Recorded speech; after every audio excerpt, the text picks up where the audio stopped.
Yo, what's good everybody? It's your boy Luxvilly, and I'm about to get into this sample tutorial. When I first got down and sat to it, I was like, you know what, I think I want to make an Isaiah Falls sample. I could probably hear like a little Lucky Day on top of it.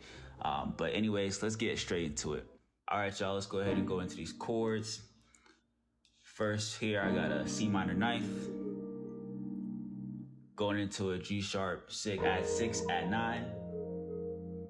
And then going to a G7 plus 5. So I don't really know too much about the chord theory, y'all. I'm gonna be honest. These are essentially, if you ever heard the song Jodeci, My Heart Belongs to You, these is kind of a take on those chords. What I recommend, learn chord theory, of course. I know a little song, not too much, but if you got a song that you like, a nice little R&B song, nice little soul song, go in there. Look at the chords, rework them, make them unique, do a little own take on them, and then see what you come up with. I really like to select some sounds that kind of has some textures in it, so you don't have to process too much. You don't ever want something to be too over processed. You want to find some good sounds that kind of do the job for you. And I really wanted to do like a nice foundation for the beat, really have it grounded. You know what I'm saying?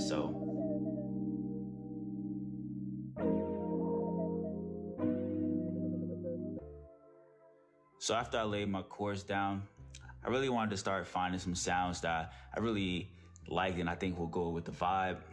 For the most part, I'll start right here with some of these that I actually rendered out. I just didn't want to have too many VSTs open.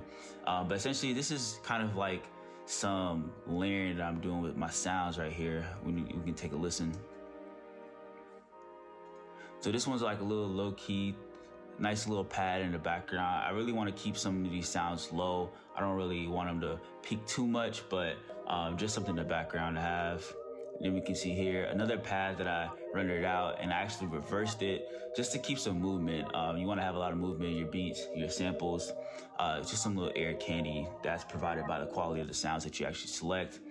And this one, so we can solo this one out, pretty much the same thing. You got a little wobbling effect going on, pretty much for your ears to kind of listen to and take it in. But this is what it all sounds like together.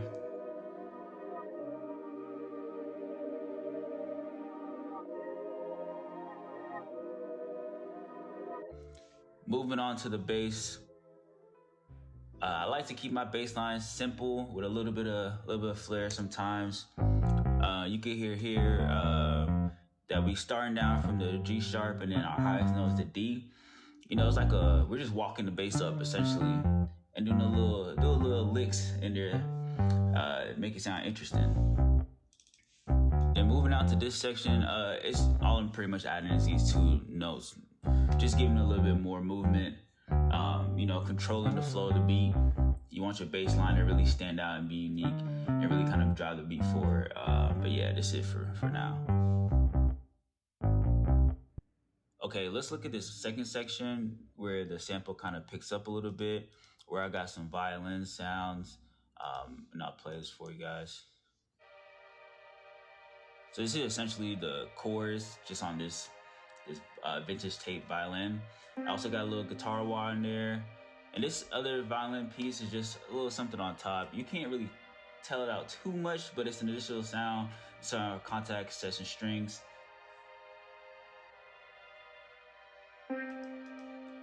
And lastly, in this second portion, we got these piano keys.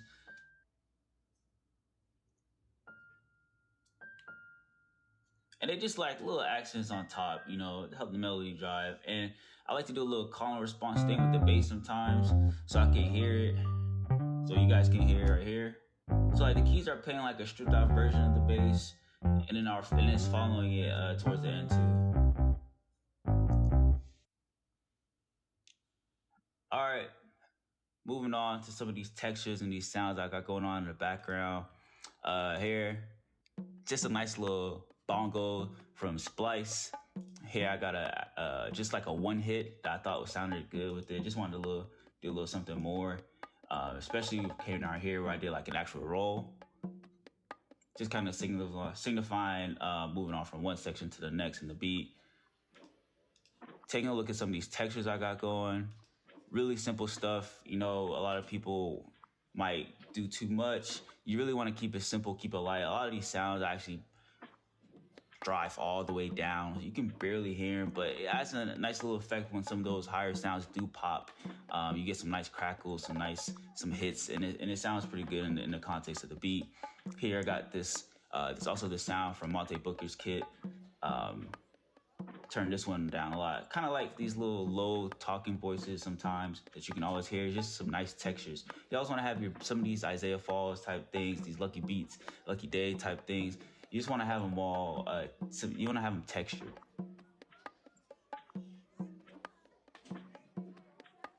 This vocal, nothing too crazy. Last but not least, we got a little harp going on. Nothing too much there. All right, let's hear the beat in full context. This has been your boy Lux Philly.